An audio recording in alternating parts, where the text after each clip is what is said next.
tonight in Panorama we see the security problem on the ground in South Armagh, and we've an interview with the Prime Minister.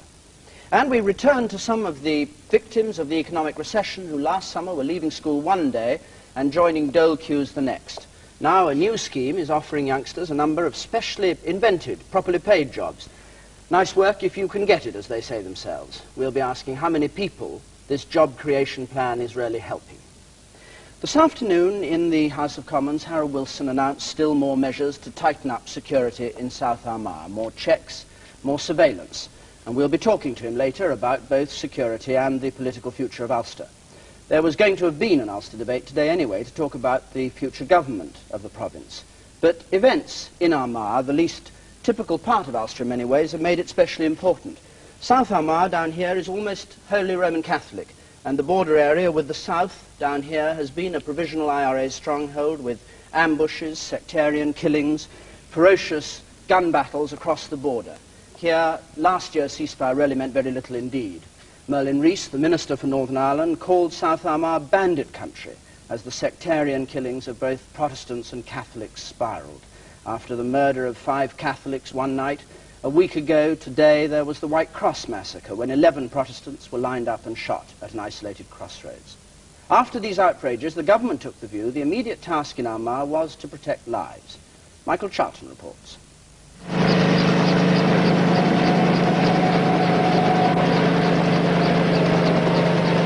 The sudden and dramatic reinforcement of troops has doubled the army's strength in South Armagh in the last week. It's too dangerous for the army to move in vehicles along the border roads of this county without presenting the IRA with easy targets and thus propaganda victories. Wherever possible, the army goes by air.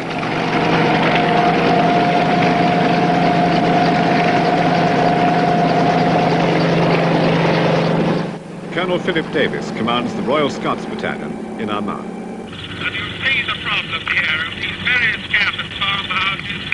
One will be Catholic, one Protestant, a very mixed community in this area. And of course, extremely difficult to provide adequate protection to anybody of any persuasion living in these isolated areas. There is a great deal of fear in this area at the moment. And I know that certain of the locals, both on the Protestant and the Catholic side, are moving into each other's houses at night to give themselves confidence and added protection. I have no evidence at the moment that large numbers in any way are moving out of the area. There may be the odd one or two. In this part of the United Kingdom, 100 people have been murdered since 1970, 56 in the last 6 months. The immediate interest in South Armagh is whether, following the spate of sectarian butcheries along these lonely country roads, it will mark the descent of Ulster into an even more degrading chaos. But Armagh also dramatizes afresh the issue of the border itself, and to the mounting restiveness of the Protestants. Small British towns like Newry and Crossmaglen openly flaunt the Republican flag. The people are not friendly. They're not, on the other hand, overtly hostile, but clearly very strong Republican sympathizers. I have a base here in the RUC station. We have 6 policemen here, and we operate out of Crossmaglen itself, and we also maintain quite a large presence in here. There is the base right down there where the corrugated iron is, and our helicopters are there. But the Queen's Wrist does not run here. That is a very interesting question. We are able to operate from here in precisely the way we wish to operate.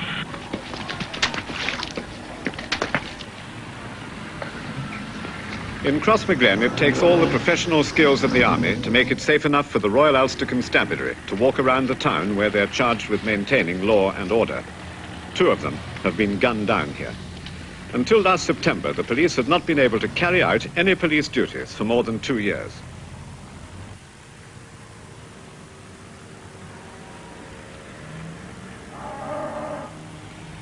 It's a Catholic Republican stronghold, and only one Protestant lives here. It's been possible to reintroduce the police to their own town only with army security bristling like porcupine quills all around them.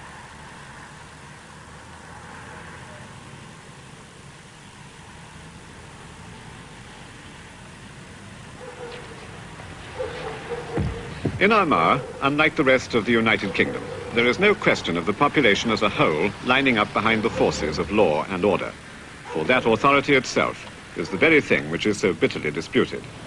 In Crossmaglen, not only can the IRA find safety, it's in effective control of the population.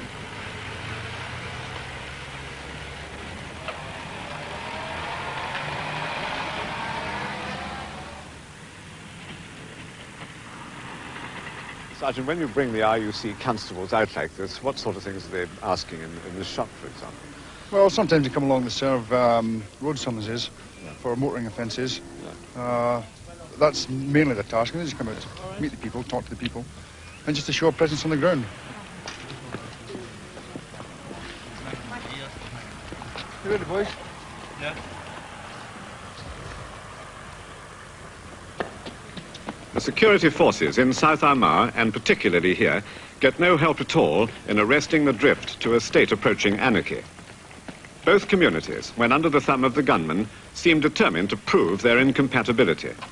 And that is the basic dilemma of the liberal approach in Britain's present policy, which expects compromise and reconciliation.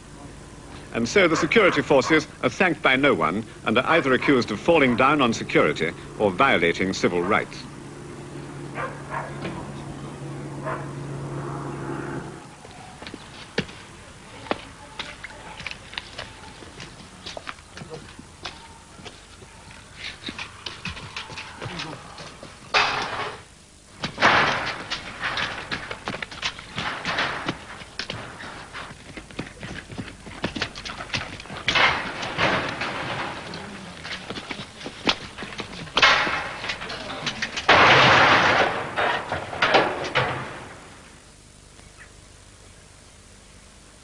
Police stations in Northern Ireland, like the law itself, are under siege. 57 policemen have been killed since the IRA began its latest campaign in 1970. Like the troops who guard and support them as the civil power, the police are lifted in and out by helicopter. In the fortified police barracks at Crossmaglen and in the town, Colonel Davis and the soldiers of the Royal Scots can maintain their military presence without difficulty. But they make it clear that they can do nothing about the town's Republican allegiance. And that is the political problem. There is the border in there, just the other side of the border, where a lot of fairly hard-line people do meet. We know that. You know that the IRA meet in that pub, do you? We know that hardline provisionals do meet in that pub, yes. And that's the sanctuary that they have. That's right. Can you answer to the best of your knowledge this question about whether you believe most of the operations in South Armagh by the IRA are based in South Armagh itself or come from over here in the Republic? In my view, most of the operations by the hardline IRA are mounted from the Republic, in my judgment. That is not to say that there are not some minor operations which are actually planned and carried out within South Armagh. I think the really hardline stuff is planned south of the border. The Army believes one of its principal security difficulties is the sanctuary available for the IRA just across the border in the Republic. And there are just not enough soldiers to police the maze of roads and crossings. The Colonel has one battalion of 600 men. How many more would be needed? I think if you were going to absolutely saturate South Armagh, you could easily eke up 10 battalions. But in no way would that be on the extreme machine. But that is the sort of figure one would need. And to that extent, the security problem is insoluble. No, I don't believe that's so at all. I don't believe the security problem is totally or going to be treated so ill. We do need some political will for the solution to help us. We do need the people to cooperate with us. And if these things happen in conjunction with the military effort, then I do not believe that things are solved. Newton Hamilton is another of South Armagh's small towns. It's been bombed so much that today it's a hollow shell of a place. Foreign Space Port Arms. Clear East Springs. The charge magazine load.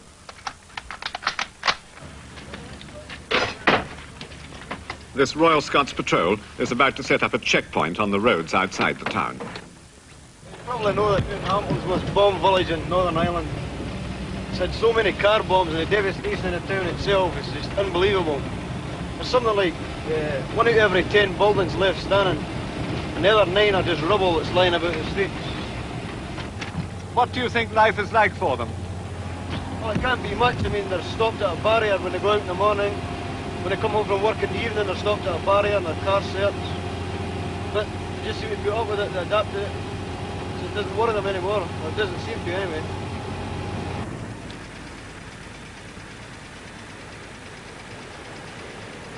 Following the sectarian massacres of last week, the most visible of the Army's activities is a deluge of road checks throughout Armagh. The Army is conducting these round the clock, and during the week they've been stopping and searching up to 5,000 vehicles a day.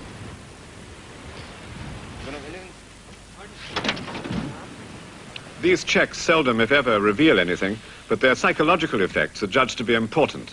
They doubtless make it harder for the terrorists to move about, but their principal intention is to reassure this battered population that something is being done.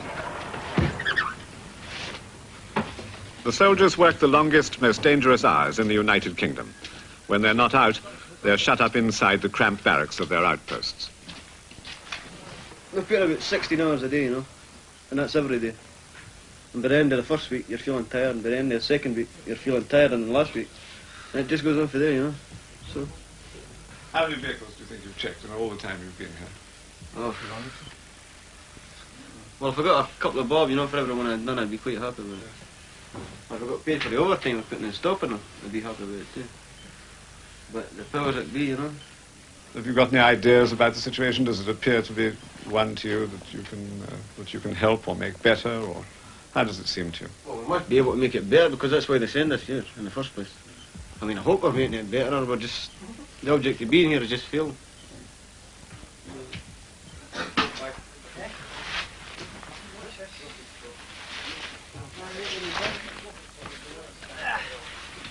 How many people do you believe you're up against? How many gunmen are there?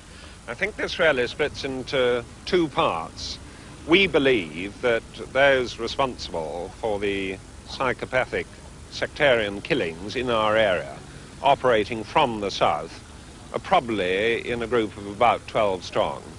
As far as the straightforward IRA terrorist is concerned, it's very difficult to estimate exactly how many we're up against, but I would believe a figure of around 30 would be fairly accurate. Not very strong.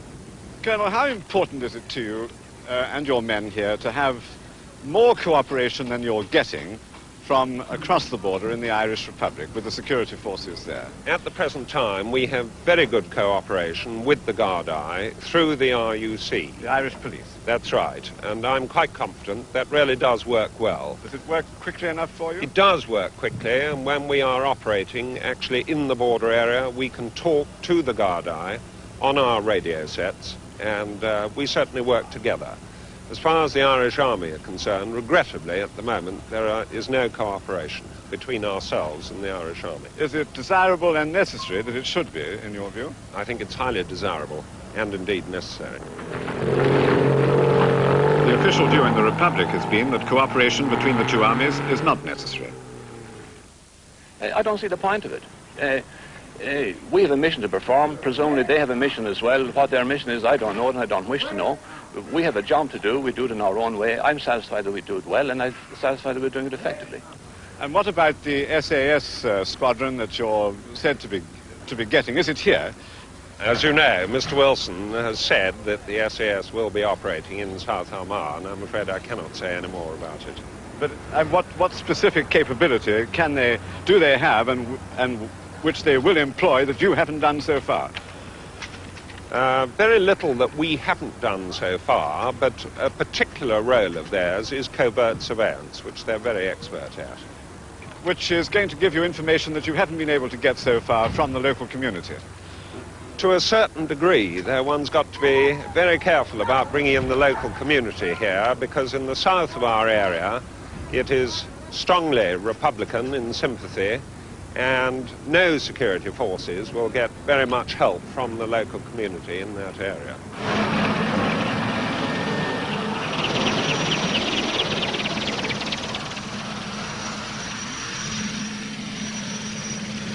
Day and night, in the wind and the rain of Armagh, the Royal Scots, the oldest regiment in the British Army, are doing what they can to cope with Britain's oldest problem.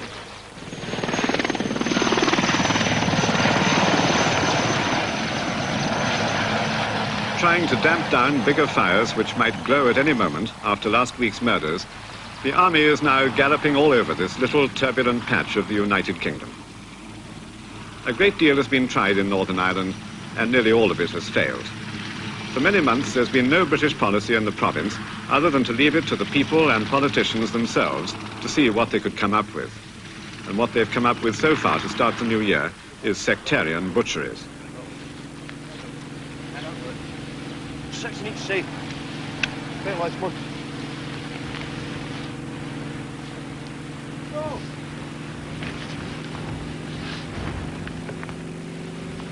Up we offer. Up we offer, okay? Government policy allows the army only to respond to events. It can't take preemptive action. And the policy is under increasing attack. For in the present political vacuum, it's the gunmen who seem to control and force the debate.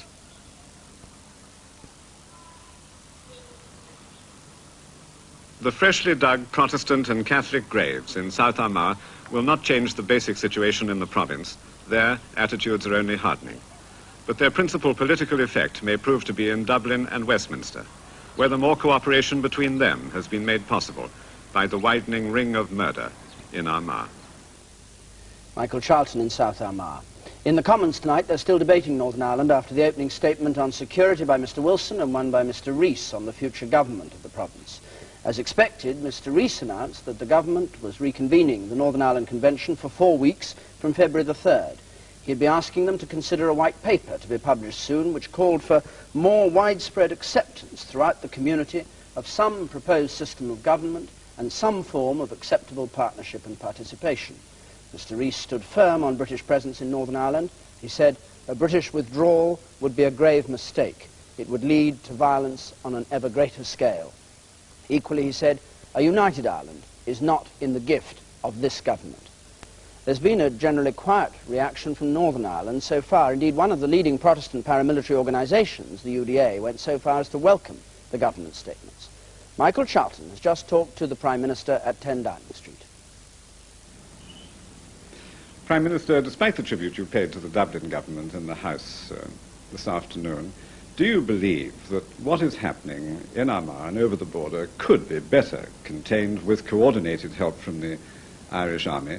And is it a matter of regret to you that that so far has not been possible? We are satisfied with the big improvements that have been developing, including those worked out by the Secretary of State for Northern Ireland with the Southern Ireland Minister of Justice as recently as last Thursday. That is police cooperation, and of course it can be flashed through. And I think this is going to improve. The problem about their army has a different kind of role from ours.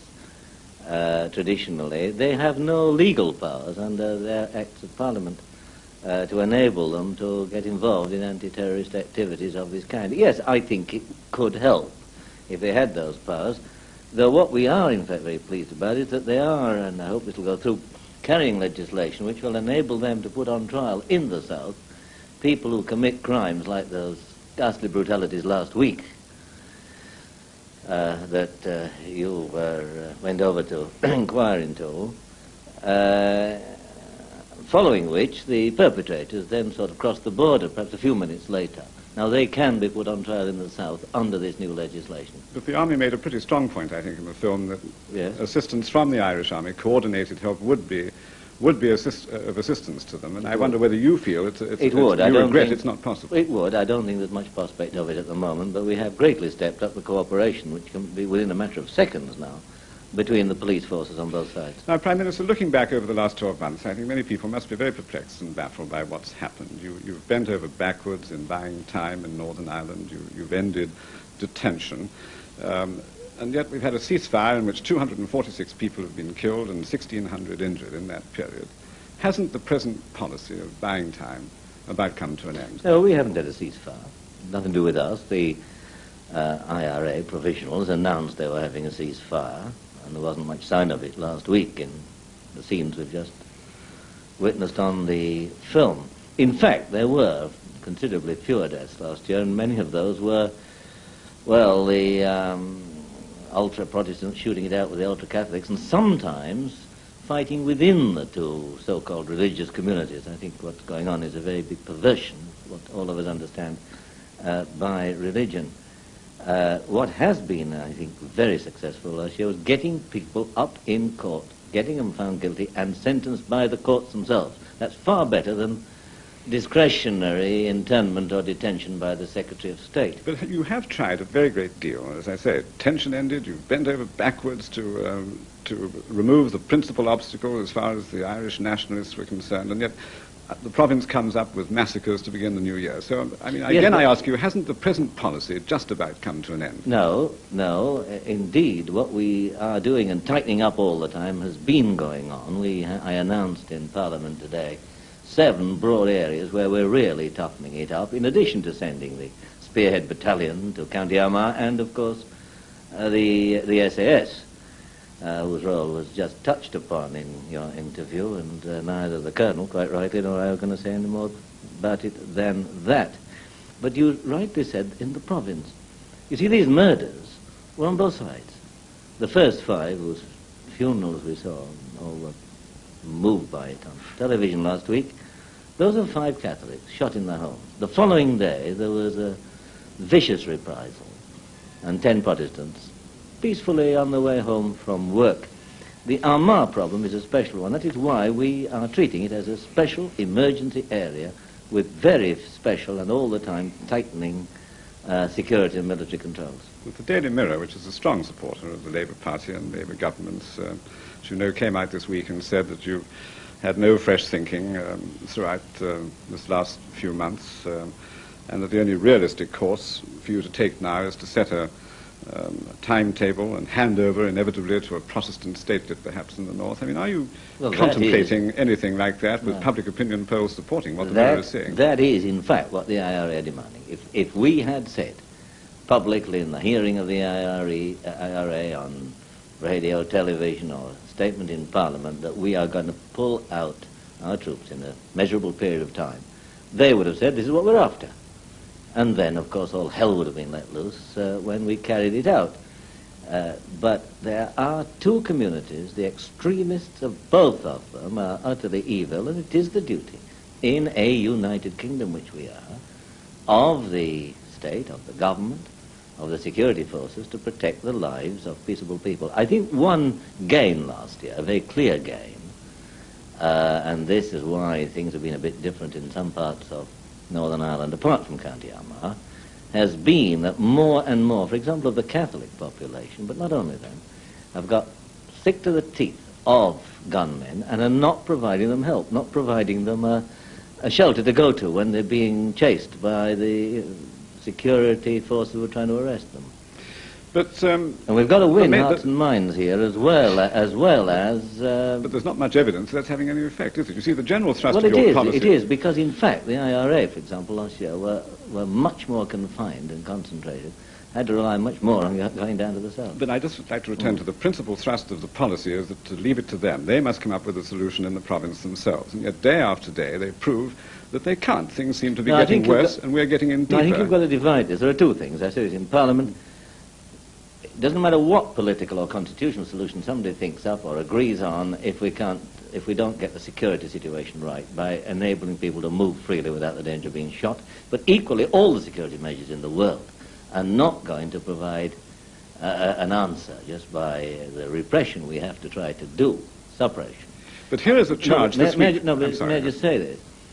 Until last year, successive governments, we strongly supported the Conservatives. They've supported us equally fairly.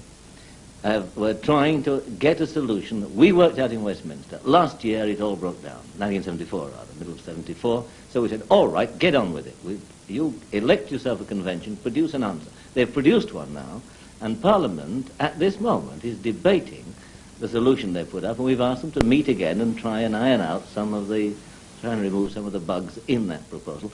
We'd be glad if they can produce a solution, because there's one thing about Ulster, whether they're Catholics, Protestants, IRA, UDA, UVF, they're not going to have Westminster telling them what to do. On the other hand, as part of the United Kingdom, we can't allow anyone to impose a solution now which is not fair to all communities. But are you prepared to rule and impose a solution in the wider interests of civilized order in this country and in the Republic? We've tried to impose one. We're now we're giving them a chance to work it out. They say, let's have an Ulster solution. Well, all right, let's see how that goes. I think we're right to do that. Meanwhile, we are, in a very determined way, tightening up security, particularly in this area, the difficulties of which were very, very clear to me from this film. And we're doing this to get the security situation as far as possible knave-proof and foolproof. But isn't the reality that you're faced now with an indefinite period of direct rule, and shouldn't you be alerting the people of this country to the consequences of that? It isn't necessarily. A renewed IRA campaign, more deaths, more bombing. It isn't necessarily the case that there will be a long period of direct rule. We want to see them have some kind of government of their own province, subject to the overriding power of Westminster and the overriding authority of the United Kingdom Parliament and government. We've given them a chance to work out a solution. It's too early to say whether they'll succeed in getting one that can be accepted by all communities. But isn't that just a tactical position that you've taken? I mean, do you look beyond the next month or 6 weeks to a solution beyond that? I'm well known for always looking beyond tactical solutions, but that didn't stop me spending nearly all of last week dealing with the immediate tactical solution, which was highlighted by those brutal murders last week. Merlin Reith, Secretary of State, said in the House this afternoon, United Ireland, he said, is not in the gift of this Parliament. Does that mean that despite all this, the intransigence of the Protestants, that you're still not prepared to rule that out? Sometimes in opposition we discuss the possibility. This is one thing perfectly plain to me. The Southern Irish Parliament, the Southern Irish government wouldn't seem dead with that lot in the north as they regard them. Certainly this is not a practical proposition. It's not one that any party in Britain would want to impose unless it were accepted. I don't rule it out as a solution in the millennium, and I hope a rather shorter period than that someday. But it is not part of our present policy. The North doesn't want it. The big majority do not want it in the North, and many Catholics don't. The South certainly don't want it. They only wish they could be a few thousand miles further away from the people in the North, and probably vice versa. Prime Minister, thank you. Prime Minister talking to Michael Charlton about